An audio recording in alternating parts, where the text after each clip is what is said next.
¿Qué posibilidades le quedaban a una mujer ante un tribunal naval diseñado por hombres que consideraban la piratería incompatible con su género? En la práctica, casi ninguna. Durante los siglos XVII y XVIII, la época dorada de los piratas, los tribunales del almirantazgo británico trataban cualquier acto de piratería con extrema dureza, pero las acusadas enfrentaban además un estigma adicional por ser mujeres. Al llegar a la colonia, ya fuera Jamaica o New Providence, eran llevadas ante cortes improvisadas, sin derecho a jurado, donde la sentencia parecía ya estar decidida. El proceso avanzaba rápido. Oficiales navales y capitanes daban sus testimonios, mientras los marineros, temiendo represalias, colaboraban con desgana. Cada testimonio reforzaba la idea de que aquella mujer había transgredido no solo las leyes del imperio, sino también las expectativas sociales sobre cómo debía comportarse una mujer. Así, la reputación de la acusada quedaba reducida a una historia de transgresión sin vuelta atrás. Sin posibilidad de apelación, lo único que le quedaba era esperar el veredicto. En este contexto, mostrar clemencia no era opción, y la mayoría acababa en la horca, dejando claro el mensaje de que una mujer pirata pagaría caro cada violación a las normas establecidas. En 1720, un tribunal en Spanish Town, en Jamaica, recibió a Anne Bonny y Mary Read, dos piratas acusadas de delitos que pocas mujeres se atreverían a cometer. Sin muchos derechos reconocidos, enfrentaban la pena de muerte, hasta que Bonny le lanzó un reto a su amante y capitán Calico Jack. Si hubieras peleado como hombre, no te estarían colgando como perro. Sin embargo, lo que las salvó en aquel momento fue una sola palabra: embarazo. Lo que llamaban pleading the belly era un recurso legal que permitía aplazar la sentencia cuando la acusada esperaba un hijo. A Bonny y a Read les funcionó, por un tiempo. No todas corrieron con esa suerte. Muchas de sus compañeras aceptaron su destino sin chistar, conscientes de que por más que se defendieran, el tribunal ya las había condenado desde que leyó los cargos. Y aunque ese detalle legal daba algo de esperanza, la historia muestra cuántas mujeres quedaron sin voz frente a la justicia. Al amanecer en Wapping, el río parecía ajeno al alboroto que crecía en la orilla. Sobre las aguas oscuras del Támesis, la horca del Execution Dock esperaba a sus condenados, hombres y mujeres acusados de robos y emboscadas. El chirrido de la cuerda rompía el silencio, anunciando el último instante, mientras miradas nerviosas seguían cada suspiro. El Piracy Act de 1698, aprobado por Guillermo III, establecía la pena de muerte para quienes atacaran rutas comerciales, y el almirantazgo aprovechaba ese escenario junto al agua para mandar un mensaje claro: el mar devolvería a quien se atreviera a traicionarlo. La marea, cómplice sin quererlo, arrastraba de un lado a otro el cuerpo balanceándose sobre las aguas turbias. En un ciclo despiadado, cada ejecución recordaba lo vulnerable que era quien retaba al Imperio Británico de frente. Y aunque la brisa trajera ecos lejanos, era imposible ignorar el peso de cada vida arrebatada, manteniendo vivo el miedo a las orillas del Támesis. Desde el momento en que las declaraban culpables, las mujeres piratas enfrentaban el mismo destino que los hombres: la muerte. Todo estaba marcado por un protocolo implacable. Las sacaban de las celdas de Newgate y las exhibían públicamente para la burla. Las llevaban por las calles de Londres escoltadas fuertemente, mientras la gente les gritaba insultos y les escupía. Al llegar al patíbulo ya tenían la cuerda puesta alrededor del cuello. En lugar de una caída rápida que les rompiera el cuello, les quitaban lentamente el carrito, apenas lo suficiente para prolongarles el sufrimiento, dando inicio al macabro espectáculo de convulsiones conocido como la danza del mariscal. Aunque las condenas contra mujeres eran menos frecuentes, siempre eran igual de brutales. Mary Critchett, una estadounidense que en 1729 se había unido a una tripulación de fugitivos, fue capturada cerca de Virginia y llevada a juicio en Williamsburg. Sin chance alguna de defenderse, ni siquiera alegando embarazo, fue sentenciada a la horca. Cuando la cuerda se tensó, El silencio que siguió solo fue el comienzo de otra oscura leyenda por contar. Las ejecuciones en las plazas públicas no eran tanto para hacer justicia, sino más bien para meter miedo. Después de ser condenados, los peores piratas se quedaban expuestos. Sus cuerpos colgaban hasta que 3 mareas los cubrieran, compitiendo en crueldad con el castigo conocido como guillotín. Aunque esta práctica casi siempre les tocaba a los hombres, el solo mencionarla bastaba para dejar claro que nadie escaparía intacto de la justicia real, ni mujeres ni hombres. Y mientras esperaban su última hora, a las acusadas les recordaban que sus historias acabarían convertidas en advertencias. Cerca del patíbulo, las piratas veían cómo sus nombres salían de la leyenda para volverse simples ejemplos vivientes. Cada sacrificio alimentaba la maquinaria del imperio, dejando claro que mantener el orden requería actos calculados de terror.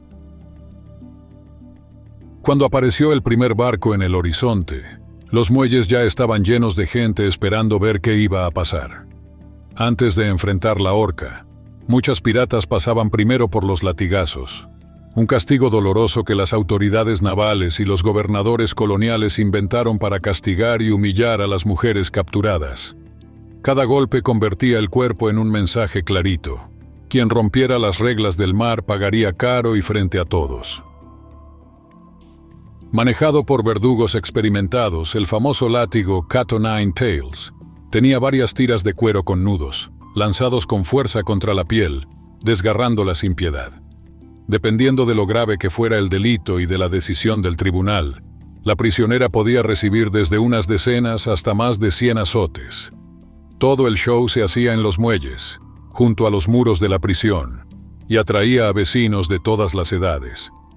Con cada tronido del látigo, un silencio pesado se apoderaba de la multitud, dejando claro quién mandaba y cuál era el precio por desafiar al imperio. En 1720, Anne Bonny y Mary Read fueron capturadas por las autoridades en Jamaica y llevadas a celdas húmedas y oscuras, donde recibieron un trato muy duro incluso antes de ir a juicio.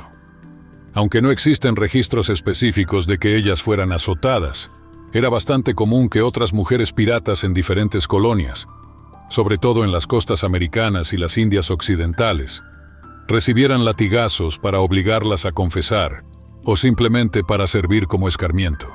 Para la Marina Real, los azotes tenían 2 propósitos bien definidos: meter miedo a quienes pensaran rebelarse y humillar a cualquiera que se atreviera a desafiar al imperio. Bastaba con que una mujer liderara un barco o entrara en batalla para convertirla en blanco de humillación pública, con sus heridas abiertas ardiendo por la sal del viento y el polvo de las calles. Este espectáculo de dolor no era solo un castigo. Era una advertencia visual que se extendía mucho más allá del patíbulo, dejando claro cuál era el costo por retar a la autoridad. Forzadas al concubinato y a la esclavitud. No todas las mujeres capturadas como piratas terminaban en la horca. En algunos puertos coloniales del Caribe, África Occidental y las Américas, la captura no significaba necesariamente la muerte, sino una vida de concubinas, trabajos forzados o de plano esclavitud. Aunque los registros directos sobre mujeres piratas en estas situaciones son muy escasos, sí hay relatos que lo confirman. Aún así, expertos señalan que el destino de estas mujeres dependía mucho de su origen, color de piel, posición social y hasta del humor de los oficiales coloniales. Por otro lado, en las colonias españolas y portuguesas, donde la piratería, el corso y el tráfico se mezclaban, era bastante común que las prisioneras de ascendencia africana o indígena fueran vendidas como esclavas, sin importar si eran tripulantes o rehenes. En este contexto, donde las fronteras no estaban tan claras, cada captura abría caminos distintos, dejando muy en claro cómo la discriminación y los intereses económicos pesaban un montón. Este mundo complicado muestra que, más allá del mito pirata, estas mujeres muchas veces terminaban convertidas en mercancía dentro de un juego de poder imperial. ¿Alguna vez te has preguntado quién está detrás de las historias silenciosas de Portobelo y Cartagena? A finales del siglo XVII, documentos locales cuentan cómo las mujeres sacadas de barcos piratas eran tratadas como verdaderos trofeos de guerra. Entre ellas, las negras y mestizas eran inmediatamente convertidas en esclavas, enviadas a trabajar en plantaciones o destinadas a ser sirvientas y concubinas de oficiales coloniales. Muy pronto te das cuenta de que esos documentos no diferencian entre mujeres piratas y otras prisioneras en barcos capturados, haciendo casi imposible saber quién realmente peleaba en cubierta y quién terminaba en la esclavitud. Aún así, un patrón siempre se repite. Las capturas casi nunca terminaban en un juicio público, sino en desapariciones silenciosas dentro de casas coloniales, en los campos de caña o en las bodegas oscuras de los barcos. Es justo en ese vacío donde se construye el olvido. No hay veredictos, solo ecos de historias que dejaron de existir. Olvidadas en las bodegas de barcos prisión, muchas piratas capturadas sufrieron destinos aún más crueles que la horca. En barcos viejos y deshechos, anclados en las bahías de Jamaica, Plymouth o Portsmouth. Esas embarcaciones improvisadas se convirtieron en verdaderas cárceles podridas para rebeldes y acusadas de traición. Bajo cubierta, las mujeres estaban encadenadas en celdas improvisadas, donde apenas entraba la luz, y el aire, pesado por la humedad y los olores, hacía que cada respiro fuera una tortura. Como las cárceles en tierra estaban llenas, la Marina Británica empezó a usar antiguos barcos de guerra como prisiones flotantes, y en poco tiempo esos lugares se llenaron de enfermos. Sin atención médica ni comida fresca, las prisioneras veían como el tifus, la disentería y la viruela avanzaban en silencio, día tras día. La comida mínima, casi siempre echada a perder, apenas servía para mantener vivos cuerpos ya debilitados por la falta de defensas. Registros aislados mencionan que estas mujeres, aunque pocas veces aparecen en documentos oficiales, sufrieron horrores iguales a los de los hombres prisioneros. Al mover a los detenidos al mar, el gobierno evitaba rebeliones en las cárceles terrestres, pero condenaba a las víctimas a un limbo flotante sin fecha para juicio. En ese escenario, sin tribunales ni órdenes de libertad, muchas jamás conocieron otro destino más que las bodegas podridas de esos barcos, silenciadas entre las olas. Las mujeres encerradas en estos barcos improvisados vivían un tormento doble. No solo les faltaban alimentos y sufrían por enfermedades que no daban tregua, sino también eran víctimas silenciosas del abuso de guardias y marineros, algo que casi nunca quedó escrito en documentos oficiales.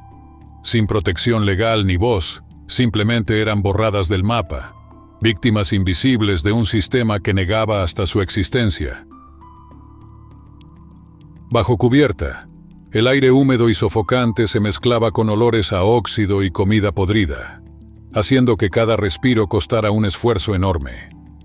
Mientras el tifus, la disentería y la viruela avanzaban sin control, las raciones mínimas apenas mantenían vivos cuerpos ya muy débiles por la falta de cuidados básicos. Pero estos horrores apenas aparecen como notas al margen en papeles coloniales. Al mandar prisioneras al mar, la corona evitaba rebeliones en tierra, pero condenaba a estas mujeres a un encierro sin fecha de juicio. Las celdas improvisadas bajo cubierta se convirtieron en símbolos de un poder que tenía miedo al desafío y fortalecía su control imperial a través del miedo. ¿Qué nos dice este silencio intencional sobre quién merece ser recordado en la historia? Déjame tu opinión.